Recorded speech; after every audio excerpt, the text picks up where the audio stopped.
Hey, Alan, how are you today, bud? I'm doing great. I am great. Yeah, I am. I'm glad to hear that. Yeah, hopefully you've been having a good week. I have. I have had a great week. I got to go to the last T4G conference last week in Kentucky, and it was a great time. Good, good. Well, welcome to everybody that's joined. We're joined again by our group from last week, and thanks to everybody who's attending live.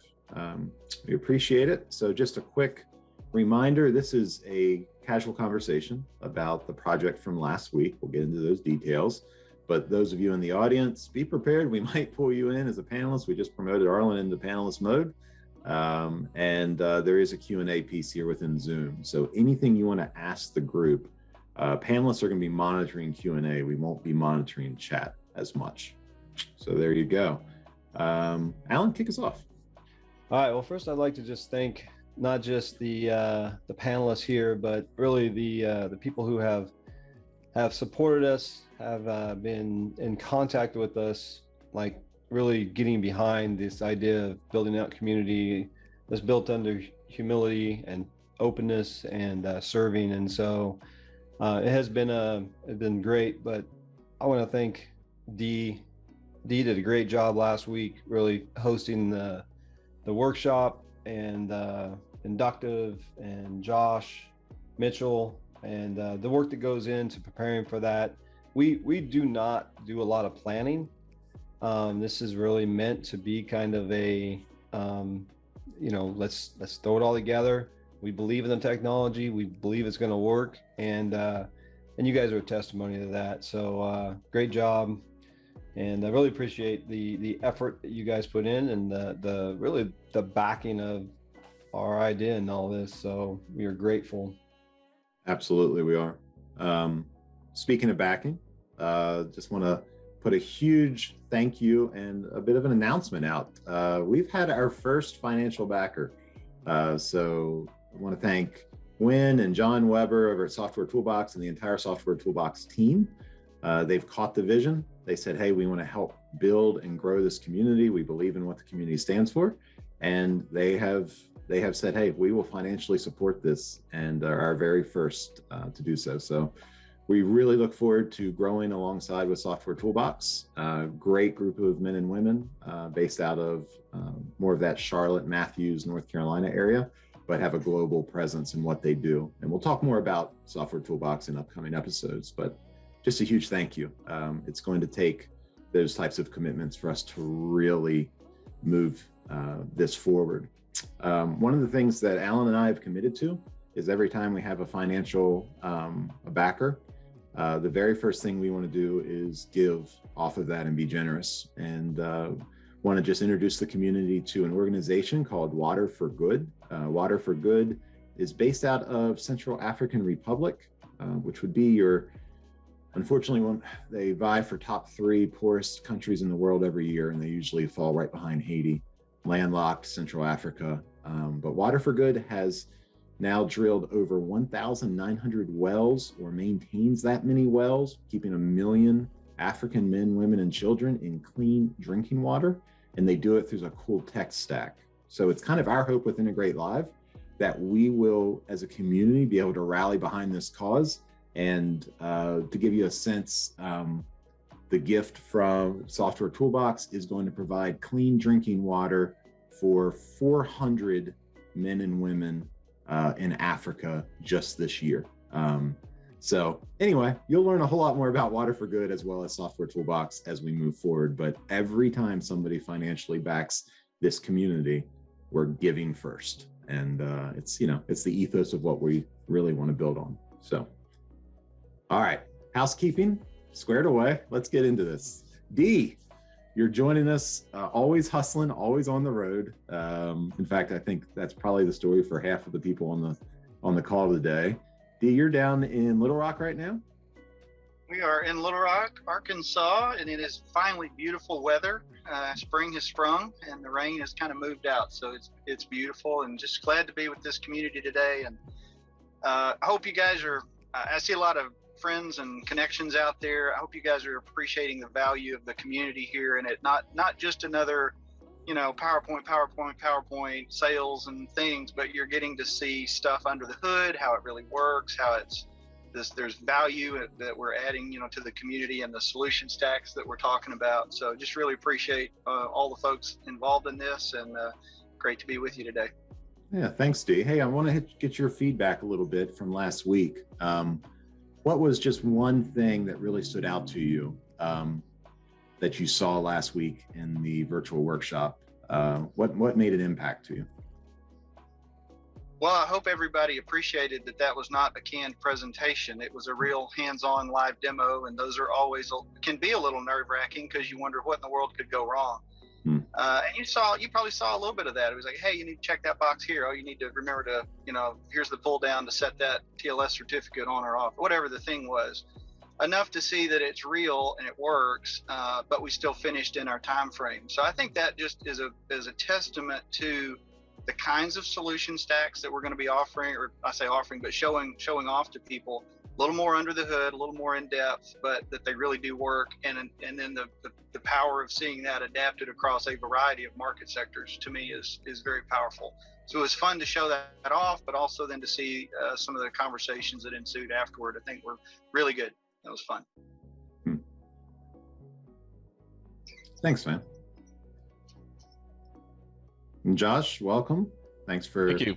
Thanks for coming back. Josh got thrown in. Nobody on the call would have known this, really, I guess, last week. But so Sandro had originally worked with the team on planning for last week's virtual workshop. He had a really tough work week and ended up having to hop on a plane last minute, right? Because we all have really busy day jobs and trying to do this kind of like in parallel with those. And Josh just came in the last minute, had not done really any prep work. But Josh, you're CTO, right? You know how to do it. Yeah, and I know how it works, I guess. But yeah, no, it went well, and I think you were able to demonstrate the ease of getting a system online, and the beauty of the MQTT Spark plug, where we didn't have to map any of that data, and everything just basically shows up that's pre-named, and that's a huge difference from the old or Modbus style, where you're manually mapping everything. So it was great.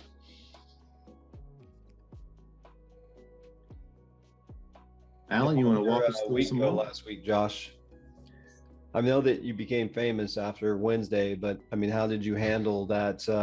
All of that, did you? But all the fame from last week, I didn't let it go to my head. I kept coming to work every day, but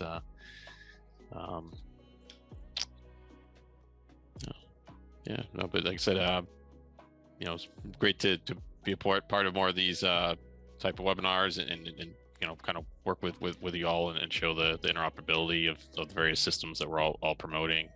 So I'm kind of happy to share some of my knowledge and background at working with various industrial protocols. I've been doing that for quite a while, so happy to kind of get back and work on some of these integration projects. Yeah, that's great. Mitch, we put you kind of on the spot last week. I'd say most of the pressure was on Mitch.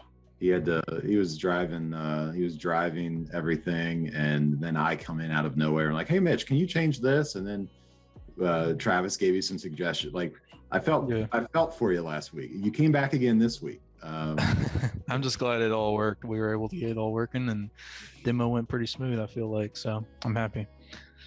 Good. What would be one thing that if you looked at saying, hey, if I could do it again, I'd do it this way? Anything that you picked up? I feel like maybe I could have done a better job with some of the ignition demo. Maybe prepared something a little better looking instead of just throwing it all together off the cuff. But that's kind of how it goes sometimes. So yeah. Okay. Well, I appreciate you giving that feedback. From our perspective, you did everything just right, because what we want is someone who has not really worked with Ignition to be able to watch the demo you do and maybe get their trial version of Ignition, download it for free, run it, get the modules from Cirrus Link, download it for free, run it, spend $700, have a SignalFire sit on their desk and actually watch our video and say, oh, I can actually configure this. So, you know, I think like you showed them how to take raw data, drop it on a screen. It doesn't have to look pretty, but you got them the fundamental, get it started in 20 minutes and off you go. Yep. I think that's the transparency we're looking for, right? Because if you would have shown up and you'd have had templates made and it had been slick and looked great, yeah, it would have been more difficult for somebody to be able to follow how did you get that? Whereas what you did was perfect. There was nothing. You opened up a blank template and you threw the stuff on there, you connected it, and yeah, so you did a great job, Mitchell. Sweet. Agree. So there is a bit of an imposter here in the group, somebody who was not on last week.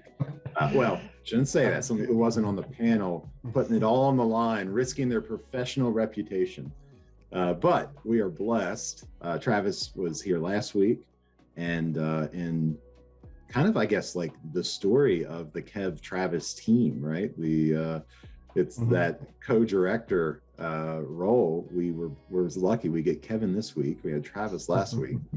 Kevin, I'm not gonna, since you weren't part of it, I want to ask you maybe a different line of questioning.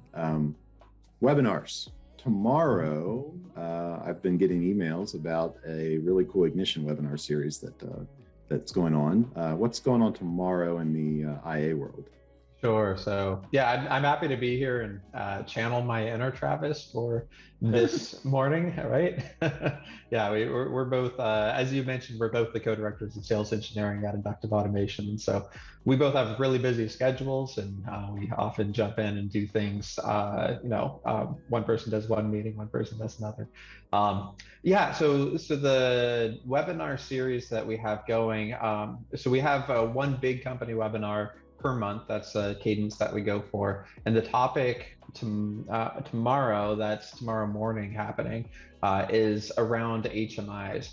And we've spent a lot of time talking about SCADA and talking about IIoT, and haven't spent a ton of time talking about just Ignition running standalone at the edge, with either the Ignition Edge product or even a full version of Ignition that's just a scaled back license, and how that works, how that connects, how that operates independently, and how that is able to do store and forward, connect up to a central IoT infrastructure, get that data into a different location. And so we have lots of OEMs that are doing this right now that are installing Ignition Edge, using that as a panel. We have lots of customers. It's one of our, in terms of just numbers of sales, it's really healthy market for us, but we haven't really put out a big marketing message about it. And we feel like, I feel like I talk to a number of folks and they say, wait, how do I run so it's going to be fault tolerant? And how do I run so it's going to run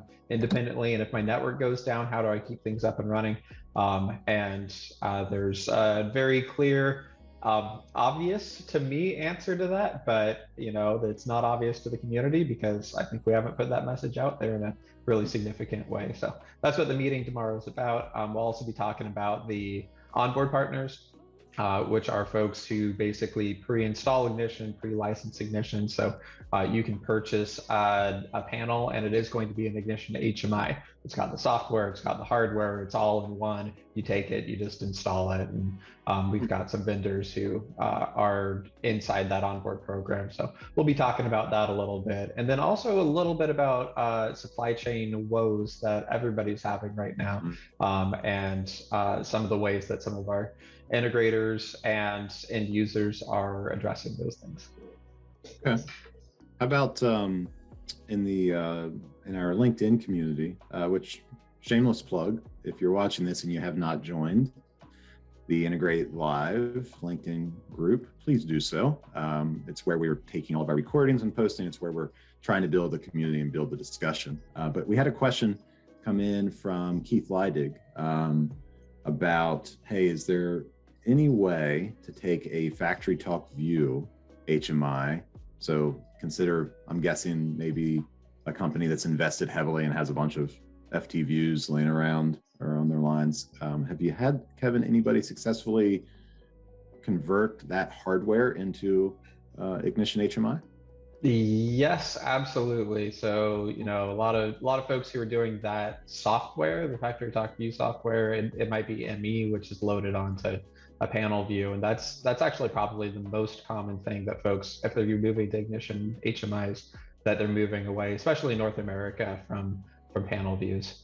So we don't really talk much about competitors' products, but there's no built-in conversion tools inside Ignition, so it does take some work to move those things over. But you can certainly export tag lists, import those into Ignition, and then you have to rebuild screens generally in Ignition with the same design often, so it's easy for folks to understand how to move over.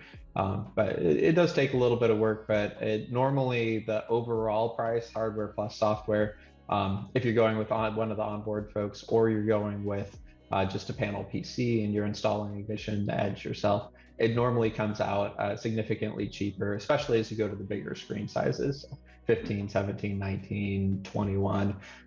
You're not really limited by screen size when you're going with a panel PC like we do with all that. Cool. Thank you, sir. Sure.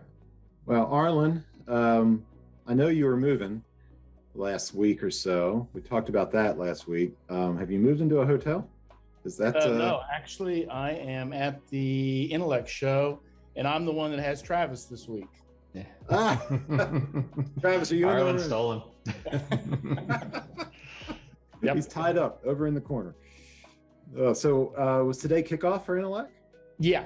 Yep. I've got a keynote talk tomorrow, and then headed back and one more trip with the moving van. All right. Who was keynote? What was kickoff this morning? He was an executive with AWS. Okay. And it just wasn't. Anyway, it was just kind of an audience mismatch, really. Oh, okay. Gotcha. Hearts go out. So if you want Amazon, Cloud 101, it was good. He just kind of went over the fact that, they have massive servers and they have availability zones and they worry about security. But insofar as touching the audience on why does this matter to me from an OT perspective, nothing about site-wise, nothing about the ability to model data from machines. So it was pretty nebulous. But that's okay, because tomorrow I was cleaning out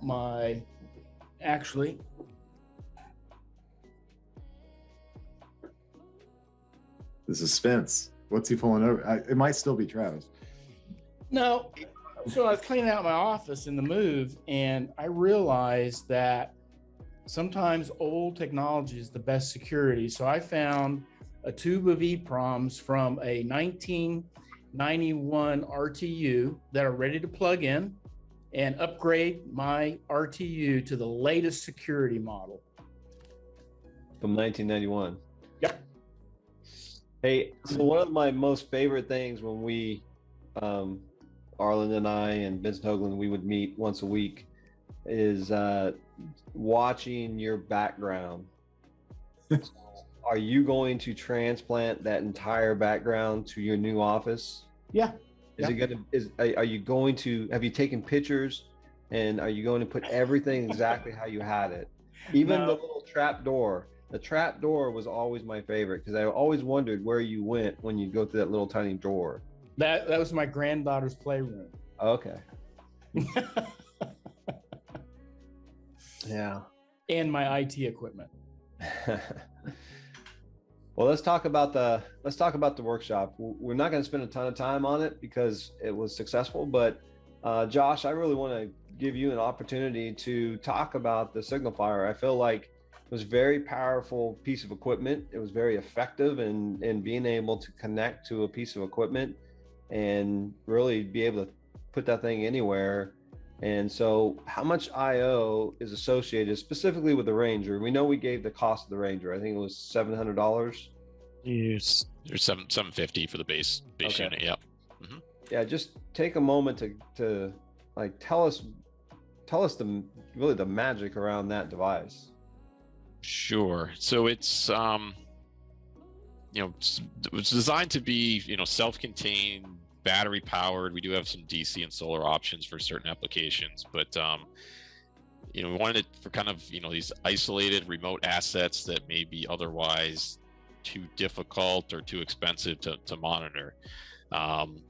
And kind of, as you guys saw in the last week, the ease of use. When we went to develop the product, the number one requirement was that it was easy to use. It got out of the box, that there wasn't a lot of setup, there wasn't a lot of programming, and I think we've done a pretty good job, the whole engineering team, of making that happen.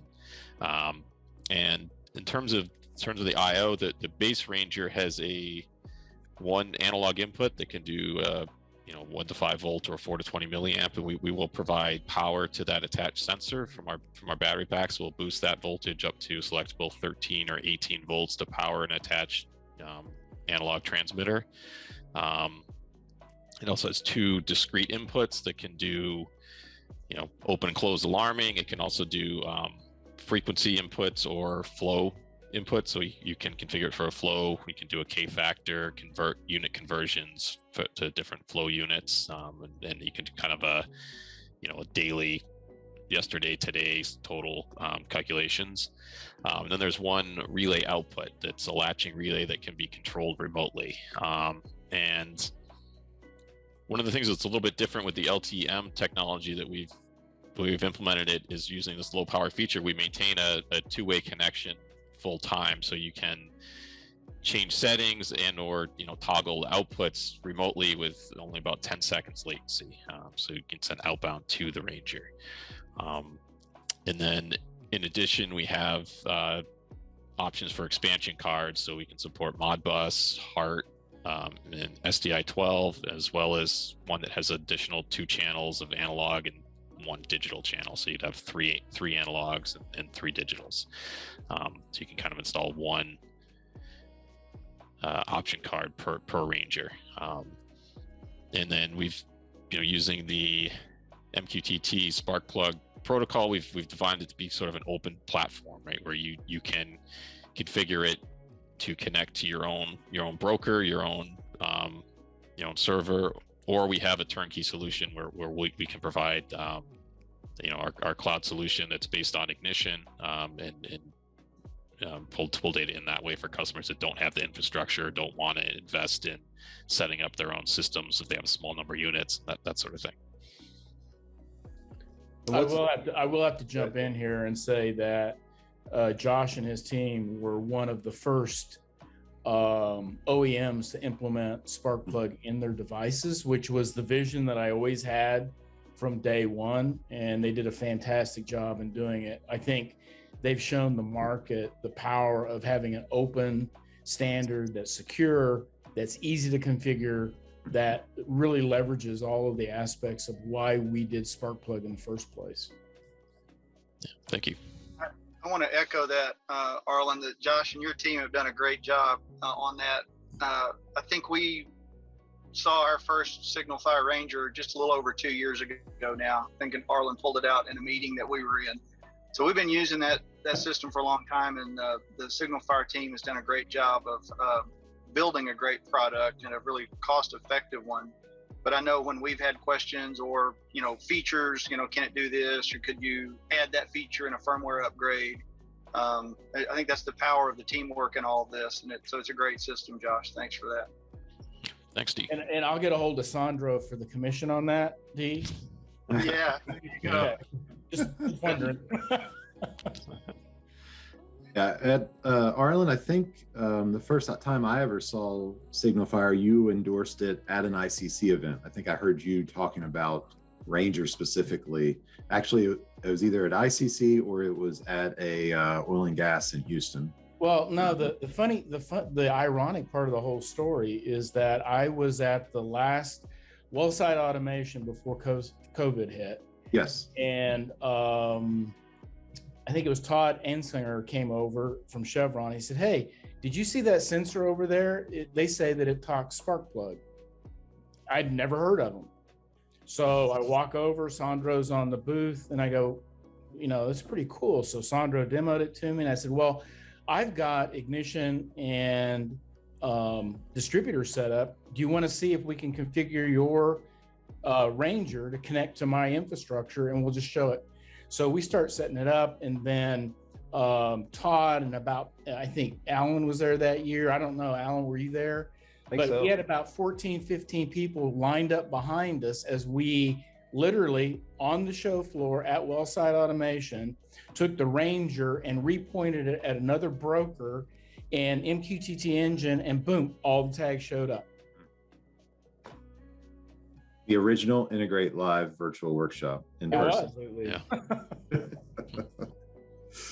Yeah, that's exactly where Wellside Automation, where I heard, and I was there that year and saw that on the fly. Yeah, it was really under the radar insofar as Josh and his team. I think they had talked maybe to some of my developers, but it was pretty under the radar of, hey, this product is going to come out, and it's kind of history from there. How did Josh? How did you guys even hear about it? Like, how did you guys get connected with Sparkplug B? That's a good question. Yeah, we looked at several, I guess, some different platforms in terms of who did want to provide a turnkey solution with a cloud service as well, and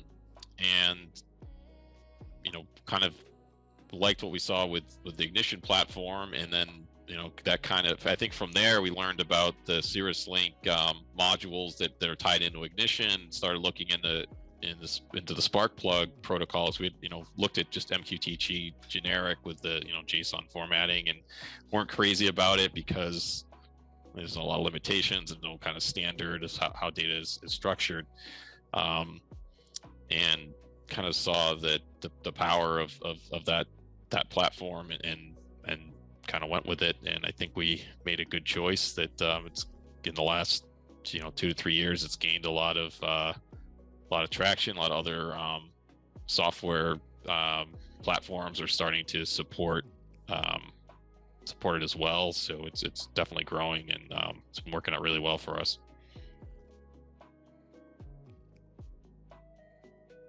Hey, if I might just make a shout out here to Ultimate Service Associates is one of the projects we showed off last week.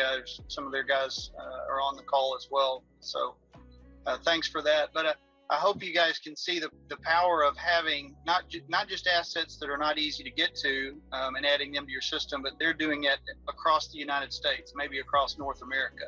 So you talk about the power of scalable systems now in ways that may not have been available at all, or if they were available, it would have been a satellite or some very expensive communication system that most people couldn't have touched. So thanks to you guys for the confidence in using some really awesome technology and letting us help you with that.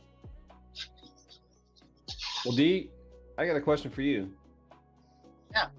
How did you, as an engineering company, hear about and get connected with IA?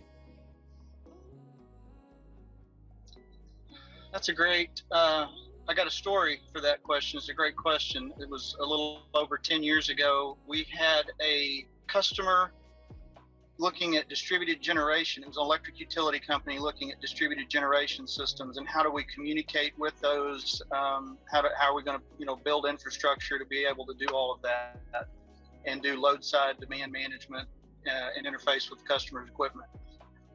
So we were asked to do a demonstration of how we could do that. And I hate to pick on anybody, but that happened to be in the Wonderware strong days, and we were trying to leverage that technology to do protocols like HTTP or something like that across the internet, so that we could figure out how to move this data. And I called in one day to my guys at the office and said, hey, we got this demo they want like by Friday. How are we doing with that? And they're like, well, this is kind of clunky. This is really not working. And so, but we found this thing on the internet called Ignition. We just downloaded it and it's working. I mean, we can move the data, we can parse the Modbus data the way we need to, and it works. So they asked me, is it okay to show that off? And I said, well, yeah, if it's working, I mean, that's the answer we want, right? And so that began my search into inductive automation and ignition, and say, man, it's at the price point they're at, there must be something missing. Something's wrong. But I could not find the missing link. It was all in there. And we showed it off, and that was a successful, demonstration. And that's when I really said, okay, there's some pretty incredible power here, and began to get in touch with the team at Inductive. Flew out to their place, spent a day with them. Travis was in the room that day with Vanessa, and they were gracious enough to spend a day. Met Steve Heckman, and I had a chance to ask Steve about his vision for the company and where he was taking things. And I was just so impressed with the team. I was like, okay, because as an integrator or an engineering firm, you're putting your neck out on the line. When people come to you and say, I need a solution, but okay, but what do you recommend? That's really what it comes down to. And so if you're going to have to build it and support it for the long haul, we've got to have solutions that work. And so that's why I've been so thrilled working with the team at Inductive Automation. So Kevin, you can tell the team, again, this is 10 years of that story for us, but it's been a pretty incredible journey, and really appreciate all the work you guys have done building an awesome product.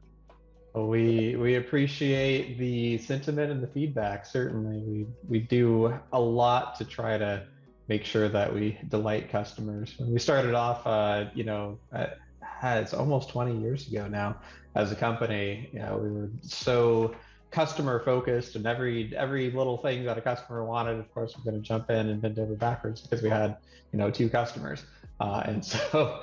When at this point, we have a lot more customers than that. We've got tens of thousands of installations around the world and all that, but we've tried really hard to try to keep that small company mentality and that responsiveness to customers' needs and all of that. And, hearing your journey is gratifying to me too, because, we hear this from a few different folks, and we've obviously worked with UD for years and years and years. Same with you, Alan, and Jeff at this point too, and Arlen. So I mean, we really appreciate our relationships that we have with everybody. And yes, I will certainly pass on that sentiment. It's appreciated. It's interesting. I had a very similar experience, and probably about the same time. It was 2012, and we were. We didn't know it at the time, but Wonderware was being sold, and we were frustrated with some of the interactions we were having. And my boss told me, "Hey, go and just see if you can find something else," with no expectation that we would do anything different. And somebody had told us about, "Oh, you should check out Ignition." And I remember the day. I remember it was Travis on a call. It was like a Zoom call or something. And I remember we were all skeptical, and like it's the exact same thing, right? We knew what the price was, and we were like, this has got to be a toy. It can't be serious. It can't be something that we could put into industrial control. And I remember asking Travis, I said, all right, Travis, here's the deal. Like my biggest pain point in dealing with data within our system is being able to take that data and move it into our ERP systems, right? Just move it to a SQL table. And he goes, oh, well, let me show you. And he went to Designer, he connected to a database, he went back to, he dropped a table onto the window, and within literally 3 minutes, he had connected to that database, he had drawn data out of the database, he created an edit and an update button, and he updated it and sent it and updated it. And the moment I saw that, I said, I'm in. Like, if you can do that easy, like, this is a game changer, because our company was so data driven, and we had such a pain point of trying to extract the data from our control system. So yeah, I probably about the same time, 2012, and started an incredible journey that has, really led me to where I'm at today. So you can let the team know, Kevin. I will pass that on from you as well. Absolutely. Yeah. So Arlen, when you started your engagement a decade ago, I'm sorry, Alan, a decade ago, Arlen, I don't know how long ago yours was yet. But from Alan and Dee's perspective, about how many people was Inductive Automation 10 years ago? Oh man, that's a good question. I know 10 years ago, it was I remember, because I would take my team to Folsom 3 or 4 times a year, and we would go down there for 3 days and sit with Travis and Carl and Colby, and it was a way different feel than it is today. And that, well, I remember being told there was a foosball table in the break room, and I remember being told, you got to be careful because the lawyers down below are always complaining about the noise. And I couldn't even tell you what the count was. It seemed like were we over in the Palladio then? Yeah. We're in the third story. So we moved in there, I feel like it was about 8 years ago. And when we first came in there, I think we had about 30 people. At this point, we're somewhere around 250. So it's been a bit of a journey since then until now. But we outgrew that place. I think it was about 3 years before we ended up moving from there to our current company headquarters.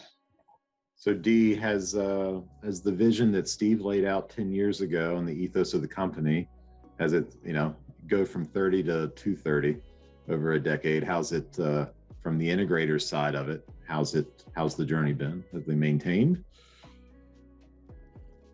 Yeah, I think when I first met the team back at the original Blue Ravine office, I think it was 20 or 25 people, and they weren't set up for walk-in traffic. I mean, it was, this was back in the early days. That was great. But hearing Steve's commitment to solving pain points and the ethical model they had for doing business, they knew the industry needed to change, and they had the tools to do that. That's what really captured my attention. And I'll say they have been true to that. Steve's been true to his word. The company's been true to their word in being able to get this helpful tool set out in so many different market sectors. So that's what's been a real game changer. And then not only to have the model of that, but then to develop a community of the integrators and the partners around all of that working together to solve problems. And for instance, the way they operate, after we got all the pleasantries out of the way, and I was pretty well sold at that point that this was a great tool, we said, hey, here's a couple of questions we have. You start drilling down into some of the software screens. Like, here's something that, like, is that working right? It doesn't seem to be working right. And Travis was like, hang on just a minute. And he got up and walked out of the room. And I was like, well, Vanessa, did I make him mad? Like, where'd he go? What happened? She said, I don't know, just give him a minute. Yeah, he was gone 5-6 minutes. He came back and he said, hey, I took care of that. That fix will be out in next week's release. I was like, holy cow, where else do you call, 1-800-software, wait on hold forever and maybe never get an answer, versus like, these guys are getting it done. They've always been that way. And that's what's been impressive to me. Yeah, I think the origin story with Steve being an integrator is the difference maker there, right? Like he had all of that experience of probably looking foolish in front of customers a few too many times because of some of the software that he was using, or just having, feeling like his character was in jeopardy because of the products that he was using. And I'm sure that if you were releasing software that you built internally, which, I mean, technically you do, right? That's kind of, you built on top of IA, or I'm sorry, on top of Ignition. That's got to be the driving factor there. So, hey, I'm curious, Kevin or Arlen, who got to Inductive Automation first? Between us? Yeah, between the two. So I've been with Inductive for 13 years now, so I go back a long ways. Arlen came in, what was it, 6-7 years ago? 6 years ago. 6 years ago. Yeah. Okay. Yeah. So, Travis came in about 18 years ago. So Travis has me beat. I have almost everybody at IA beat. When I came on, we had I believe it was 8 people at Inductive Automation. So it was very small. Wow. Okay. But yeah, Arlen, once again, I'm a little bit sad that nobody here actually met with me first. They all met with Travis first, but Arlen's another story of meeting with Travis first. I promise that there are some people who met with me first and have also had success. I met with you first, Kevin. Okay, perfect. Yep. All right, great. We were at a show, and there was a bunch of different SCADA / also with historian offerings, and I was going around to different booths, and I was brand new with Canary, and the guys were like, no, you don't go to that booth, they're competition, you don't go to that booth, they're competition, you don't go to that booth, they're competition. And that's not the way I work. I want to, like a chocolate lab, I just want to run up and be, talk to everybody. That describes you so well. Yep. You were the only booth of the competitors that was welcoming and said, no, come here, let me show you how it works. And I didn't realize at the time that you were historian agnostic, if you will, right? Like it was the tag historian module, and you just point it wherever you want it to go. Yeah. But I think that was that was CSIA, right? I think it was, my first CSIA, Puerto Rico. Yeah, I remember that. Or DC or something like that. Yeah, we had the little community room that was set off to the side, the cafe, exploratory. That was a great conversation too. I didn't know much about Canary at the time, or any of the offerings that you had either. So it was informative to me too, and the data storage format and the ingest rates and all that. So it's I'm glad that at least somebody here was the first point of contact.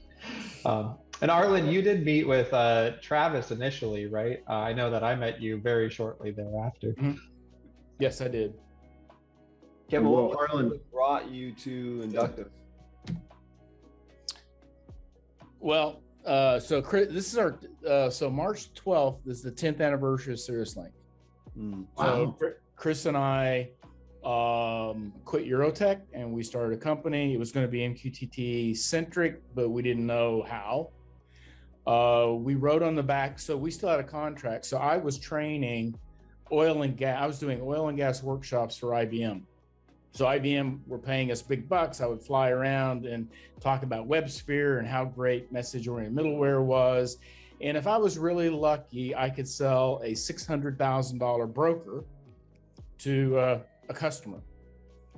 So we won several projects. We were on a huge project with Plains Midstream. Brian Engbers came to one of the webinars, and he goes, look, Arlen, we've got an Oasis DNA system. It's killing us. We're running over VSAT. We want to go from 3-minute update to 10-second update. Can you help me? And at that time, there was one device in the world. It was called an Alexis Director. And there was one broker in the world, IBM WebSphere. And at the time, it was Oasis DNA. As you know, Alan, when Aviva bought Wonderware, they also bought Oasis. It used to be Televent, used to be Valmet. So that was our world. So the Oasis DNA was a black box. Literally, it either worked or it didn't work. And I needed a better tool to look inside, because it's MQTT, right? So I should have another third party going into the broker and telling me what's going on. So I went to Wonderware, I went to Rockwell, I went to PTC, and everybody goes, Arlen, here's our monolithic software. It wasn't a platform. You had to have compilers, and it took you a week to install the development tools. Then somebody said, have you ever heard of Ignition? I said, nope. So to everybody's point, I got a meeting set up, flew to Folsom. Travis and I sat in the conference room. We started on one end of that conference room at the Palladio, and by the time we were done, the whiteboard was completely covered. I flew back to Kansas City Friday, and Monday morning, I had the first version of MQTT Engine. And that was the beauty of Ignition. It is a platform. Nobody has this notion of having a platform and an open SDK. So literally 6 years ago, I demoed MQTT Engine at ICC, and it's just kind of gone. It's gone absolutely viral from there.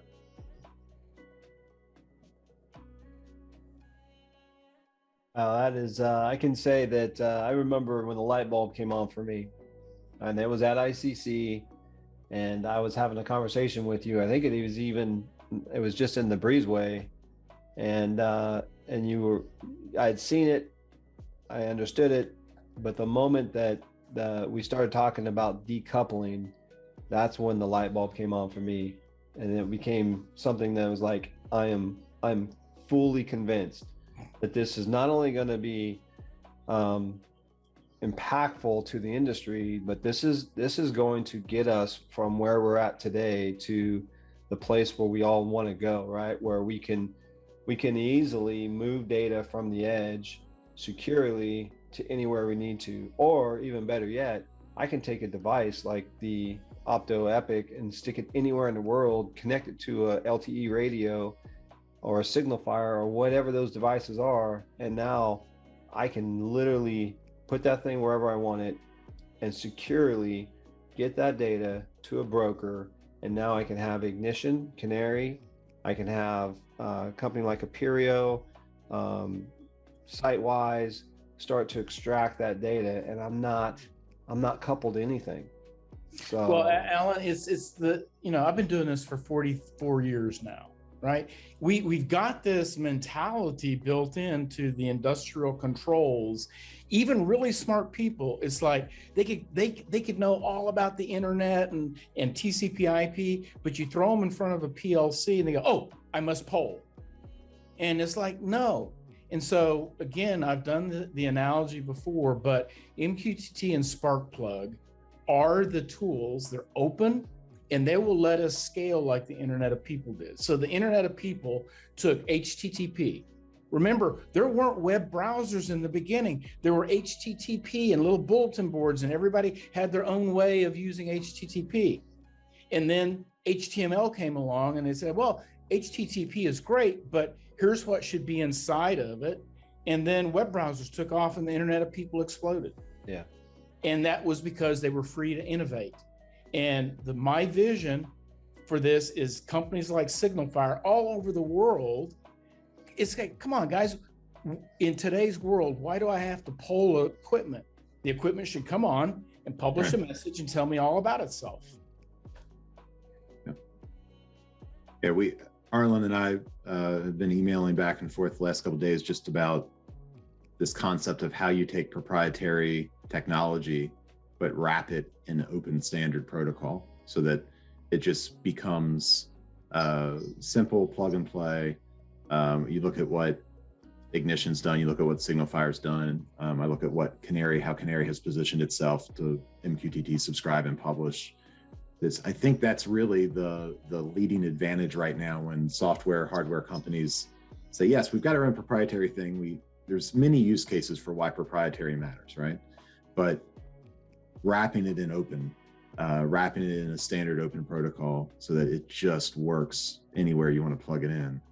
I don't understand why other companies haven't got there yet, why they can't see that. I'm curious to hear everybody's thoughts.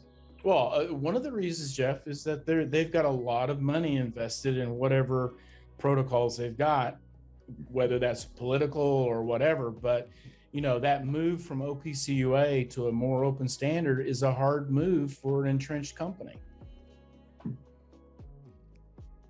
I guess on the wireless device side, a lot of vendors want to lock you into subscribing to their service. So it's a package, right? You buy their hardware, maybe the hardware is very inexpensive, but then you're locked into paying monthly, renewing, a subscription with that product where, again, we've sort of designed it open. You can do that, but you don't have to. You can switch. Some customers have started with our service and then, grew out of it or wanted to do custom things on their own, or there's some that's gone the other way, try to do it themselves, realize, why are we spending all this time and effort developing, our own system when we can use what you guys have and it does what meets our needs in, a cost-effective way. So,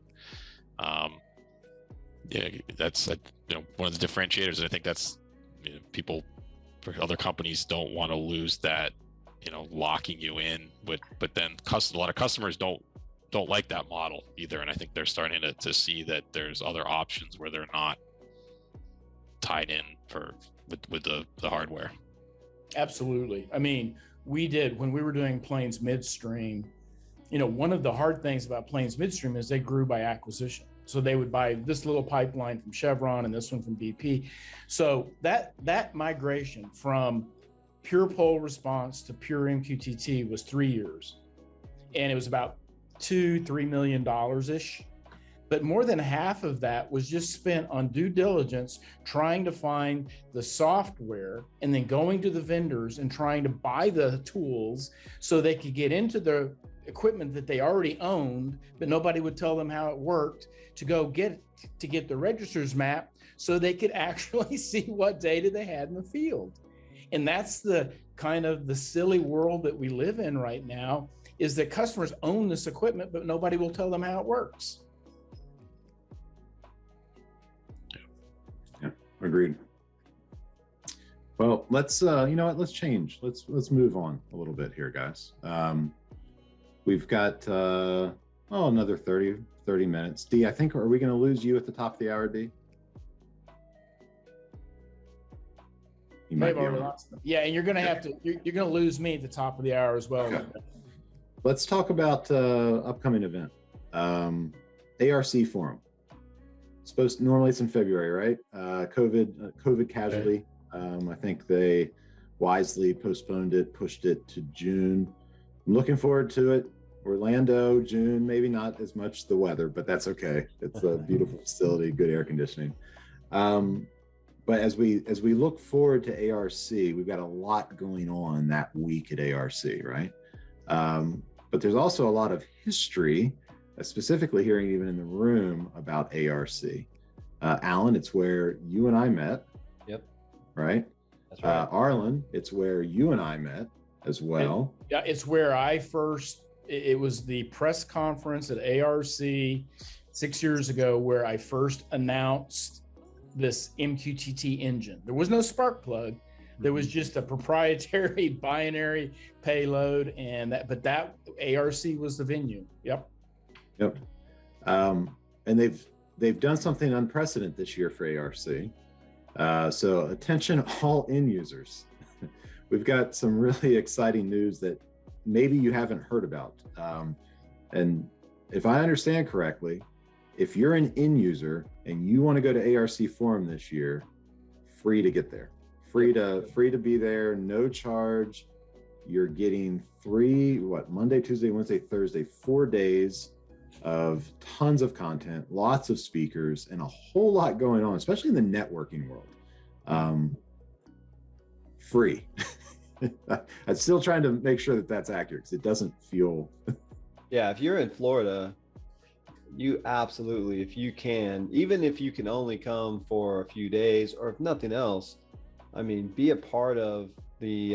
They're going to rent out SeaWorld, and everyone who's part of the conference is going to get to go to SeaWorld. Just convinced he's this year going to be able to extract a penguin for himself. Borrow. Right. I've got 2 years of reconnaissance. Yeah. I've got a methodology in place. For the kids, for my kids. If you're traveling to ARC, then I just highly recommend don't plan on leaving at the end of the conference. The conference ends noon on Thursday. Yeah. Directly following the conference, Inductive Automation is having a discovery day.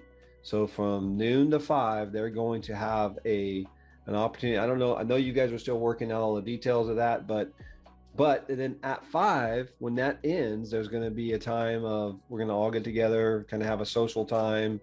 I don't know. I'm still trying to talk them into Topgolf. I think they're waffling there a little bit and thinking of staying in the hotel, but there's going to be a time where we're going to all get together and just be able to hang out and have a good time. So if you're flying to ARC, put your ticket going back Friday morning. Yeah, that's good. That's good advice. Also, the Sparkplug Working Group is on the docket I believe at this point, maybe I think officially for Thursday, as well as we're planning a community meeting for Sparkplug, maybe over a lunch hour. Yeah, and I would also highly recommend. I believe the University of Sheffield is going to be there with the advanced manufacturing research. If none of you Google Sheffield University advanced manufacturing, these guys have done so much with Sparkplug and Sparkplug B and applying it to real world manufacturing. I tutored them 3 years ago. They called and they said, "Hey, Arlen, we've got some college students that want to learn about MQTT and Sparkplug."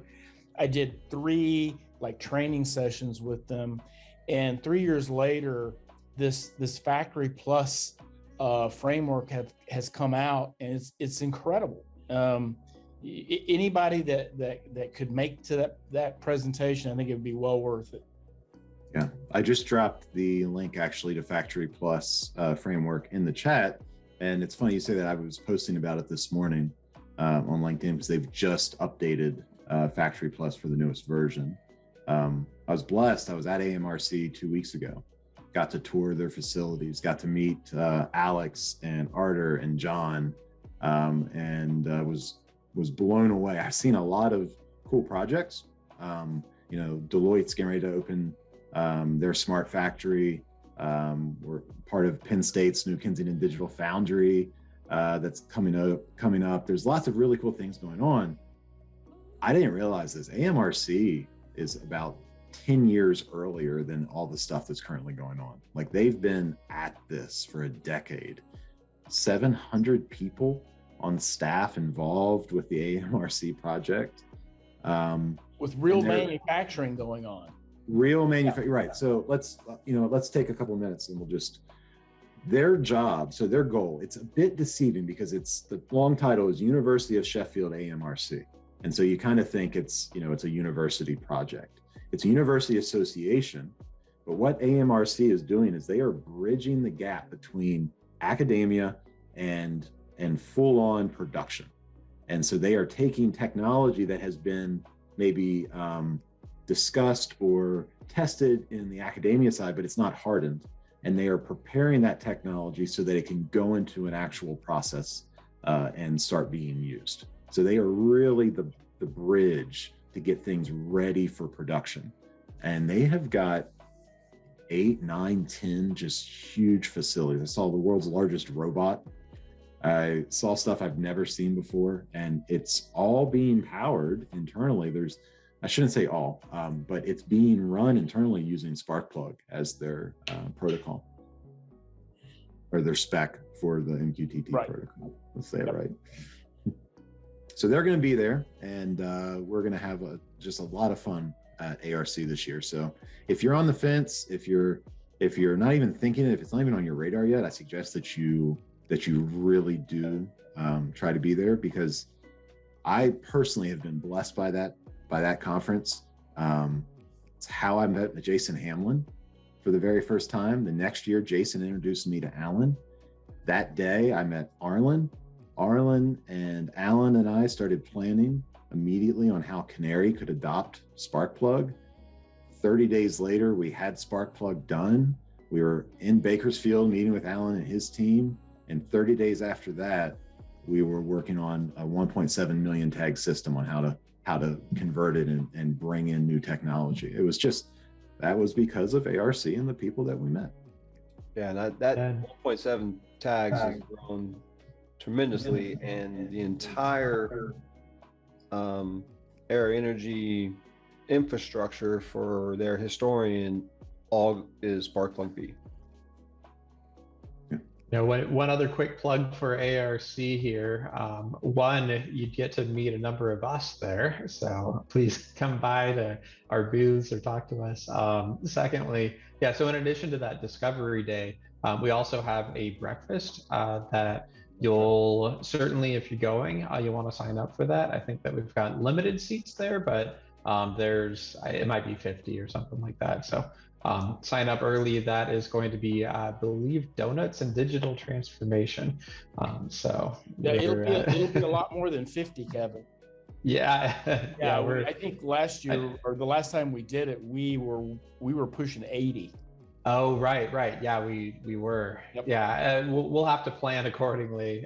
There's certainly a lot of interest. So anyway, sign up early for that. We're happy to have folks come. And then on the digital transformation is going to be the theme that we have this year for both the breakfast and for the Discovery Day. And that, of course, includes in a really big way MQTT and Sparkplug and data transfer between different pieces, unified namespace, single source of truth. That's all key for anyone who's going through this digital transformation journey. So both of those should be really good. Discovery Day, we have 6 speakers lined up, I believe, from a couple from Inductive Automation. I'm going to be actually opening it up. I'm going to be channeling my inner Don. So if you've ever been to something with Don Pearson, I'm taking that role this time around. And then we're going to also be including a number of folks who are using Ignition and just using some of these digital transformation enabling technologies and using, MQTT inside their whole stack and a few other things there too. So it should be really good. Very good. Hey, I want to just, as we start to wrap, just bring up a point. Somebody reached out to me with a question. They're like, hey, this feels kind of Ignition heavy today, where it feels like you guys are talking about Ignition a lot. Is Ignition sponsoring this? Is this pay to play from Ignition? And so I just want to kind of address that in case there's more than one person feeling that way to the audience, if you'll allow me. No, Ignition did not sponsor the event today. Arlen and I feel very strongly from personal experience and believe very much in the people and the processes and the technology that make up Inductive Automation and the Ignition product. They have proven themselves to our companies for years of their integrity and their commitment to be open, their commitment to be transparent, their commitment to be humble, and their commitment to serve. And so that's why when we first started IntegrateLive, we reached out to Arlen, we reached out to Dee, we reached out to Vertec, we reached out to Opto22, we reached out to Inductive Automation and said, will you please help guide IntegrateLive from a leadership perspective? Will you be part of our steering committee and help us develop this community? So all of those groups, of course, said yes. All of those groups are led by men and women that Arlen and I very much respect and have, again, in the course of maybe a decade or in 5 years, shown us who they are. And so that's why we've asked them to be part of our core leadership. Today has been, admittedly, very Inductive Automation heavy in our conversation. And it won't be like that every time. But I think the framework of our solution yesterday or last week was 2 parts, right? It was MQTT Sparkplug as the infrastructure, and it was Ignition as the platform. So, we are certainly, from the IntegrateLive side, we are never going to be pay to play, meaning that if somebody doesn't sponsor us, they will not be kept from the community. They won't be kept from having their technology shown. But those companies that really match the ethos of the community, those companies that say, hey, we are actually going to financially sponsor you because we know without money, this thing can't happen, right? We can't market it. We can't buy the technology we need to run it. We can't meet. We can't do all the things that Arlen and I are dreaming about. Those companies are going to have a lot more exposure long-term. And companies like Inductive Automation and Opto, and we look forward to them continuing to lead us, and if they feel so led, to sponsor us as well in those ways. So I'd just like to add to that too, please. Because the only financial sponsor we have, no one has heard of from IntegrateLive yet. Right. Right. And so again, this is not about, our goal here isn't that we would create a business that's going to bring us an influx of capital or what have you, right? Neither Jeff or I have done anything other than we put our own money into this. We're doing this ourselves because we believe that the building out the community is really going to serve and give people an opportunity to get connected to this community that is amazing, that has changed both me and Jeff for the better. So that's what we're trying to do, and we're so thankful for Software Toolbox, who we have yet to talk about, and yet they got the vision, they understand it. And so we haven't asked Inductive, we haven't asked Opto for any money, we haven't asked anyone, to be honest, we haven't asked anyone for anything. Well, Alan, I've been going around asking for money. You have? Yeah, I mean, just because, you know, I'm tired of paying for Zoom, but but we are, and we will, and actually maybe we should say this: we will be, if you know Alan or I, you'll probably be hearing us, and some of you we've already spoken. We will be announcing more sponsors, I think, in upcoming sessions, and it's not going to be exclusive. So the very first thing that I did wearing my Canary hat was I said, Canary cannot be the only solution for Historian in this. You know, I would like to see InfluxDB come in. I'd like to see Timescale come in. I'd like to see AWS come in with their solution. We need competition to get our community to have options. Options are the key here. We want to plug and play options. So Kevin and I've spoken about this. Travis and I have spoken about this. Don and I have spoken about this. It won't probably just be Ignition in the future. I think TatSoft is a company that does a good job of keeping very similar values, and has different things they offer. We're going to have TatSoft on here at some point. I'm sure we'll have other SCADA solutions. That's the whole point of this, is we want to serve our community. And the only way to serve our community, I think, is to talk about the things that companies do really well and ask companies to do things they don't do well better. Today was a celebration, I think, of the things that Inductive Automation has done really, really well since day one. And so we make no apologies about the shameless Inductive Automation plugs today, because frankly, we think they've earned it. Yeah. All right. So, Alan, segue. Tell us what we're doing in what? 3 weeks? 11th. May 11th. What's going on? May 11th. I'm extremely excited about May 11th. And the reason I'm excited about it is because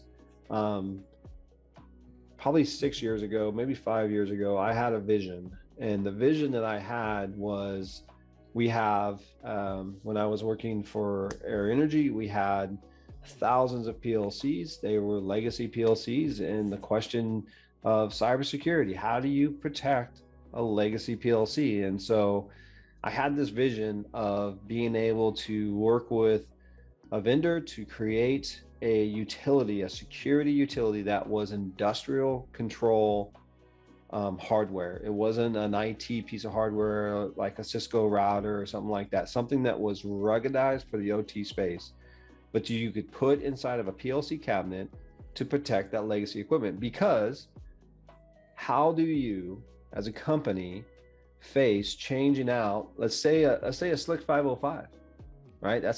It's end of life now, but how do you face changing a Slick 505 that's running, say, 1,000 IO? We're talking millions of dollars to upgrade that to a piece of hardware that is going to be cyber secure and get you into a place where you're going to have a better footprint of security. So I had been selling this idea to multiple vendors, and I got to see a demo at ARC from Benson Hoagland on their ability to connect to legacy PLC. And they have I don't know if you've ever seen it, but they have their fan and their wind turbine, and he's got the light coming on and off for the Tesla stock and all that. And so I went to Benson and I said, hey, this is awesome. And they even had a white paper on segmenting your legacy PLC using their hardware. And I asked him the question, okay, that's great, but now I have thousands of PLCs and I have 10 actual technicians that handle those 1,000 PLCs. how does a technician, if I put your device in front of a legacy PLC, how does my technician make a change to that legacy or troubleshoot that legacy PLC? You have to drive to it. You can't get to it. So what we did was Benson agreed, and we brought Arlen into our meeting. And so myself, Arlen, and Benson, over a matter of about a year, we worked on this idea of zoning and conduiting. So you can take an Epic PLC, which has 2 Ethernet IP addresses or 2 Ethernet network cards that are zoned, they're segmented, and you can hang your legacy PLC off of one side, and you can put your WAN on the other side, even public WAN. And that legacy PLC is protected. And what we're going to show you next week is how, one, you configure it, but two, how does that conduit work? So I've got a legacy PLC. I put a piece of equipment in front of that legacy PLC, but now how does the technician get access to that legacy PLC so that he can make changes to it and then have it be opened up for a period of time, then closed back down so it's secure. But then how do you do that? How do you do that and not have to manage a mapping table? Because you have IO on that legacy PLC, and then you're going to have another piece of equipment that's going to be publishing using MQTT Sparkplug B to a broker. And the magic there, guess what it is? I'll give you one guess, Jeff. I would hate to speculate, Alan. It's ignition. No, can't be. Opto22 has ignition embedded into their Epic PLC. Yep. And because ignition resides between those two network ports, it now, because it uses OPC UA, it pulls that legacy PLC. So if I go in and create a new tag in that legacy PLC, guess what ignition does? Boop, that tag shows up automatically. I don't have to go to ignition and tell it it's there. I don't have to do anything. And then I can, once again, go and put that tag on the screen, and it's there. And now I'm publishing out all my data from the PLC cabinet securely pub sub to a broker. I'm no longer polling. I'm no longer slamming my network, and I'm protected through the zoning and conduiting opportunities. So we're going to, from scratch, show how you can take a legacy PLC, you take an Epic PLC, you connect those two, you create the zoning conduits, and then we're going to show you how in ignition you actually implement the zone or the conduit remotely, so that you don't even have to go into the Epic to create the conduit. You can just literally go into ignition, click a button, the rule set gets built. It's time-based. When that time runs out, it deprecates the entire rule set. It doesn't even exist in the Epic. And now you're protected again. It's gonna be magical. It is gonna be magical. And we're gonna change format for the rundown. So we're gonna continue with Zoom for the webinar, for the virtual workshop. We'll keep Wonder Me. But for the rundown, we are going to start using StreamYard, which I have to say, if you're interested in learning how to host more of these panel types of discussions and doing live streams to multiple platforms, we downloaded a free trial of StreamYard, and in less than 5 minutes, we were running our first stream on LinkedIn. It was super easy, and they have the right, I think, mix of can't get it wrong, simplistic controls without cutting too much content for you to be able to feature. And there's a free version, there's a $20 a month version, and there's like a $40 a month version. We're on free version right now, but thank you, Software Toolbox. We're gonna buy something this week. And we're looking forward to using StreamYard in the future. So StreamYard, kudos to you. You've got a good product with a good, simple UI. Well done. If Alan and I can do it, I promise everybody else on this call can do it. So because StreamYard is so easy, Alan and I are committing to every Monday, I think we said Monday morning. Yep. We're going to start just doing a live stream. No real agenda, but one of the ways that Alan and I have been blessed is in the men and women that we have got to meet through our work. And so what we're really hoping to do is bring them into these Mondays and just have some fun conversations and hear their stories. Mitch, be prepared, buddy. I think I'm going to have to get you in there early. Sounds Mitch, good. really a huge thank you, Mitch, for guiding us through last week. I know the nervous energy of doing those things live, and you did it well. We thank you for that. Sounds good. Yeah, I'm usually the man behind the curtain, so. Okay. All right, well, there you go. Josh, thank you for being with us as well. Yep, thank you. Josh, if people want to learn more about SignalFire, what is the easiest way for them to do that? How do they start a conversation? Sure. If you go to our website, signal-fire.com, there's a contact us form, or we have a little online chat. You can ask us some questions. We can text back to you if you had a quick question, and we'll try to get back to you pretty quickly with that. Or just pick up the phone, give us a call. We're happy to discuss your requirements, applications, and see what we can do to help. And how are lead times on your standard Ranger right now? They're still good. We're in 1 to 2 week lead times on the products. For the most part, a couple things here and there, a little longer with all the supply chain, but we've been keeping ahead of it fairly well. So no big issues right now. All right. Well, I'm testing supply chain myself right now. Amazon. I ordered a chicken and an egg. So we'll let you all know. Came first. It's not good. But hey, we can't have one of these without at least a couple of dad jokes. Is everybody a dad here?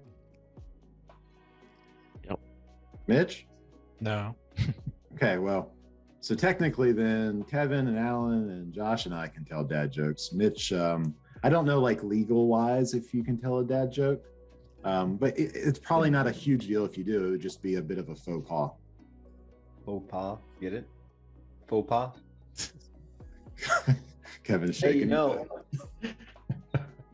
Jeff, if I had $1 for every time a woman found me unattractive, Yeah.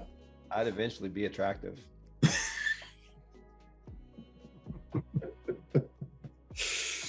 Oh, well, as we close out, Josh, I'm ready for you to jump in. I personally have a theory. I don't believe guys that are really good at developing typically jump into joke telling.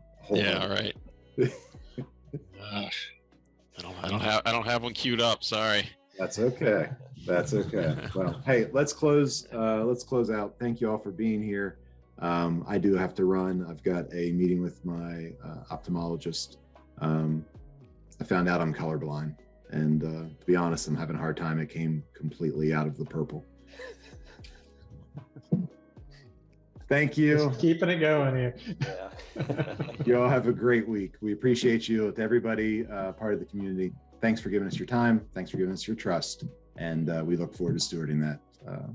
Have a great week. Thanks. Thanks. Thanks, everybody. Thanks, Jeff. Bye.